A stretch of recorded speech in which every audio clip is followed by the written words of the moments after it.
U Adely. Nová talk show, ve které se propojuje český hlas hostů se slovenským hlasem moderátorky. Pro Primu ji natáčí Adela Vinceová, která přijala pozvání DVTV. Vítejte u Daniely. Dobrý deň, ďakujem. Nesplnil se vám touto prací vlastně nedostižný sen mnoha českých tvůrců pracovat na západě? Zaujímavá otázka. Ja nemám veľmi sny. Nie som si istá, či snívam správne a že či v momente, v ktorom akurát som mentálne, duševne, fyzicky, či z toho bodu si viem správne vysnívať veci. Takže ja sa nechávam sprevádzať životom a vlastne ma tá ponuka prekvapila a tým pádom to nie je splnený sen, ale prijatá výzva. No a máte radost? Ne, že by to tady byl, kdo ví, jaký západ, ale přece jenom ten posun o pár kilometrů tam je. Ja myslíte, že potom budem pokračovať, že to prerazím potom ešte viac na západ? Úplně vás tam vidím na té cestě. Naozaj? Na ten západnější západ.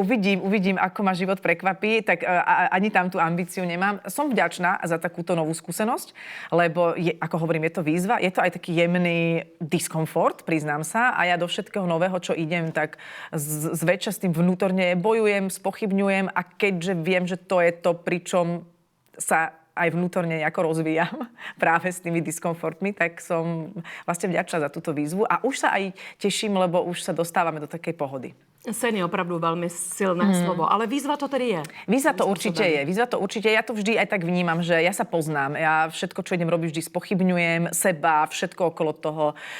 Ale keďže už z minuloročných skúseností viem, že mnohé som spochybňovala a napokon to dobre dopadlo, tak idem nejak cesto a nechám sa opäť prekvapiť. No a spochybňujete, protože působíte jako sebevědomá žena, takže pochybnosti tam jsou? Áno, ja som... Zpracováváte, když přijde pochybnost. Řeknete si, prostě jdu? Som seba vedomá v tom zmysle, že som si vedomá seba aj so svojimi pochybnosťami, nevenujem im toľko pozornosti, vždy tu boli, vždy budú, beriem ich ako súčasť mňa, možno na niečo slúžia, že sú dobré, ako je tá tréma, že možno niečo zbytočne neprehrotím a žijeme v takej symbióze aj s pochybnosťami. Myslím, že sa to so nejakou sebahodnotou úplne nevylučuje a ja skôr dôverujem životu, že to vedie správne a ja som súčasť života, takže to nechávam ako keby na to vyššie vedenie.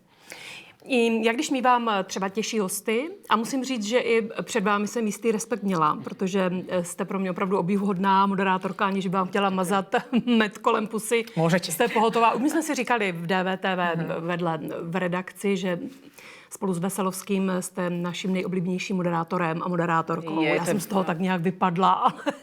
To je veľmi milé, ma to mrzí pre vás. Dúfam, že sa vrátite čoskoro späť.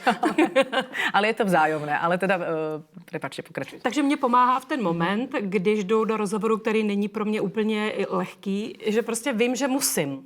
Jakože nemůžu už říct během toho odpoledne, já prostě už nepřijdu, byť bych kolikrát chtěla. Máte inú situáciu, pretože vediete rozhovory aj s ľuďmi, s ktorými to je náročné. Vediete aj politické rozhovory, aj rozhovory, ktoré prirodzene idú do nejakej formy trošku konfliktu, teraz nehovorím agresívneho, ale niečoho diskomfortného a ja by som mala aj v mojej talk show, ktorú mám na Slovensku alebo kdekoľvek, kde sa vlastne v tom mediálnom priestore vyskytujem, robiť príjemné rozhovory. Teraz nemá to mať vždy ten význam, že príjemné úplne po povrchu, má to rôzne roviny, niekedy idem veľmi do hĺbky, niekedy v tom povrchu vie byť veľmi príjemná rovina peknej energie, čiže malo by to byť vlastne také pohodové a preto je u mňa zase dôležité, aby som si nastavovala svoje vnútro, pretože nemôžem to fejkovať, nemôžem na diváka niečo hrať, musím sa autenticky cítiť dobre v tom rozhovore. A to je niekedy že celkom výzva, lebo ľudia majú rôzne energie a hlavne v tejto novej show prídu 4 ľudia, ktorí prídu každý v inej nálade, s iným egom, s inou energiou a idem teraz s tým žonglovať.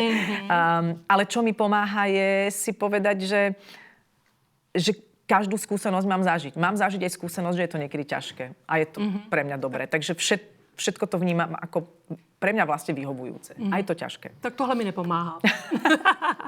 Jak velkou výzvou je pro vás publikum? Je to české tolik jiné než slovenské?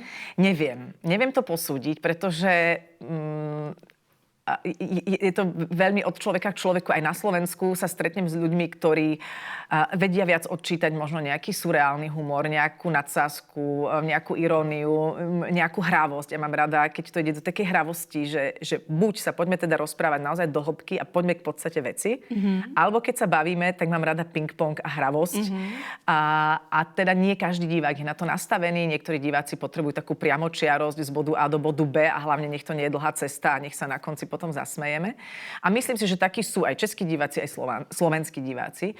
Takže nevnímam to úplne podľa mentality alebo kultúry. A tu mám samozrejme pocit, že to je pre mňa taký staronový priestor, lebo som tu moderovala dávnejšie nejaké projekty, že niekedy aj tí hostia mám pocit, že na mňa tak pozerajú, že teraz ako to myslela.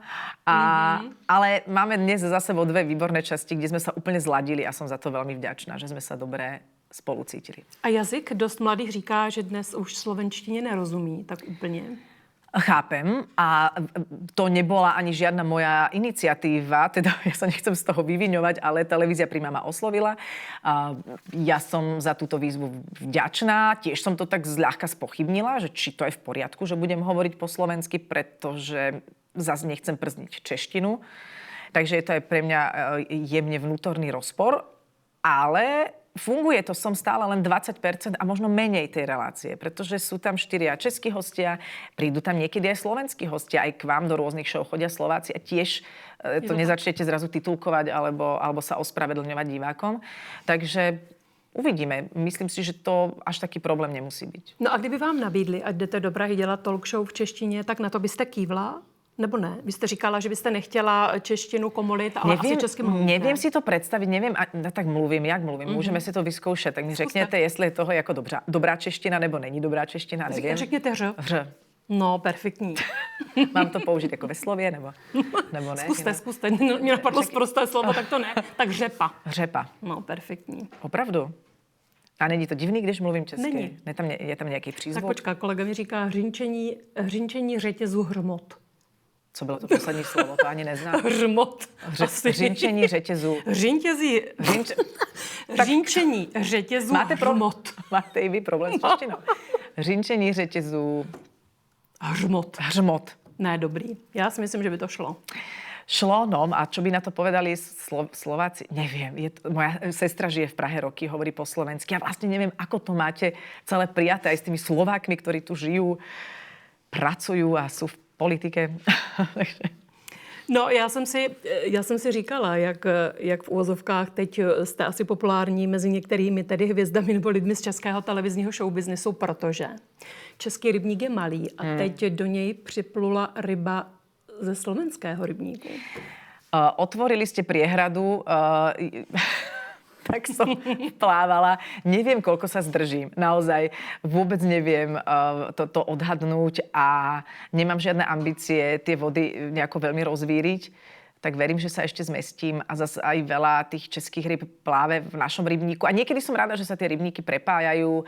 A nie z nejakej nostalgie, pretože tí mladí ľudia naozaj môže byť jedno, že sme kedysi boli jedna krajina, ale domnievam sa, že stále niečo spoločné máme a že môžu vznikať spoločné filmy, môžu vznikať spoločné projekty a tak ako prečo, tak som tu, no. Na Slovensku je ten boj opozice a chvíle slávy krušný. Je tam tvrdá konkurence? Neviem to posúdiť. Nikdy som nezažívala pocit, že musím o niečo bojovať. Považujem to za šťastie, za luxus, za to, že mi to život dopraje. Že som osobne nezažívala dojem nejakého konkurenčného boja alebo toho, že musím mať široké lakte, aby som niekde prežila. Je to samozrejme priestor, ktorý môže zo dňa na deň skončiť a ja teda mám aj tendenciu končiť. Som odchádzala z pár televízií a veľa ich nemáme. A každý rok, čo môžem túto prácu robiť z toho dôvodu, že ma baví a naplňa, tak som vďačná. Ale teda už je to viac ako 20 rokov a keď to skončí, tak si môžem povedať pod čiarou, že fajn. Ano, vy sama jste před časem odešla z televize Markíza a následovala tak svého muže, který tam zakládal odbory a nedokázal se tak úplně smířit s tím, kam televize směřovala. Kam směřuje Slovensko, podle vás? Zaujal vás rozhovor a chcete slyšet víc? Jednoduché řešení. Staňte se našimi předplatiteli a pusťte si ho v plné délce na webu DVTV. A pokud to ještě neděláte, začněte nás odebírat. Žádná luxuska už vám neunikne.